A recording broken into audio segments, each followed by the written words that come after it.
The Mortgage Minute today being brought to you by our friends at Geneva Financial. When you're ready for that next home loan, Geneva's got the programs and the products. You just need to make the call. 800-306-1990, 800-306-1990.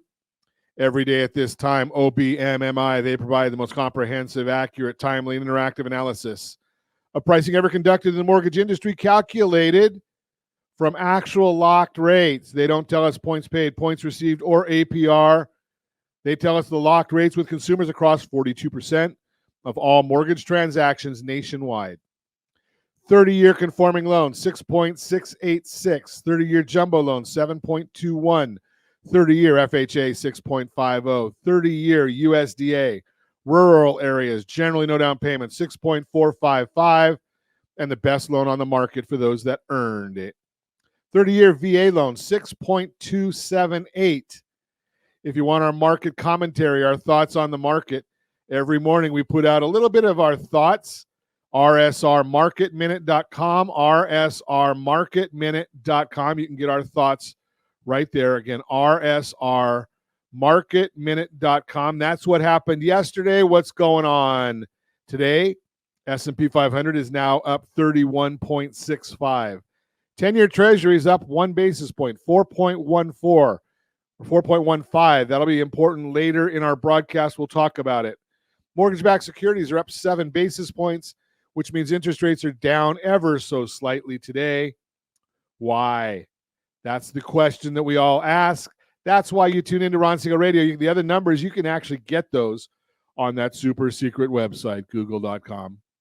Stocks, mortgage bonds are both higher to start the day. Yesterday, the 2-year auction was met with average demand, which the bond market was able to get past. Later this afternoon, there's going to be roughly $60 billion of 5-year treasuries auctions, which will have to be absorbed by the bond market and something we need to keep an eye on. Shelter remains key. Inflation is the main focal point of the Fed and will dictate when they begin cutting rates. And the largest component within the inflation reports that has been lagging behind is shelter. Looking at overall inflation, the Consumer Price Index is reporting year-over-year inflation at 3.4%, while the Personal Consumption Expenditures, PCE report, is at 2.6%.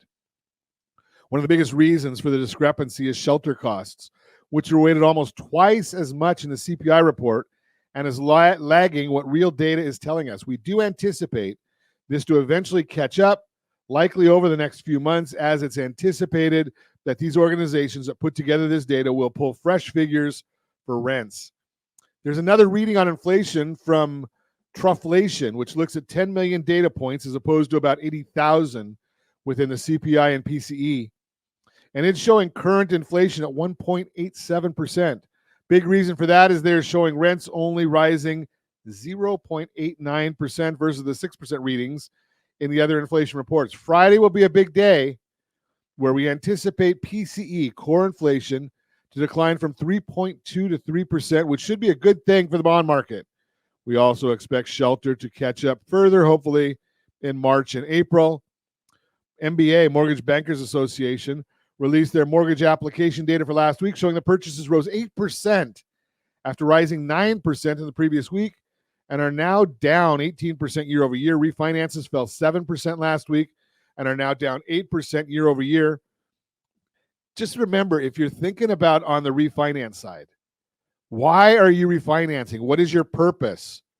RSR two-step, RSR two-step. If you are one of the people that's got a boatload of debt, credit card debt, auto debt, private student loan debt, unsecured debt, RSR two-step, take a look and see. I know you've got a low mortgage rate. Who cares if you've got a 30% rate on all your other stuff and it's blending out at 8, 9, 10%? Strategy beats rate always. Strategy beats rate always. That's the Mortgage Minute, brought to you by our friends at Geneva Financial. When you're ready for that next home loan, Geneva's got the programs and the products. You just need to make the call. 800-306-1990, 800-306-1990.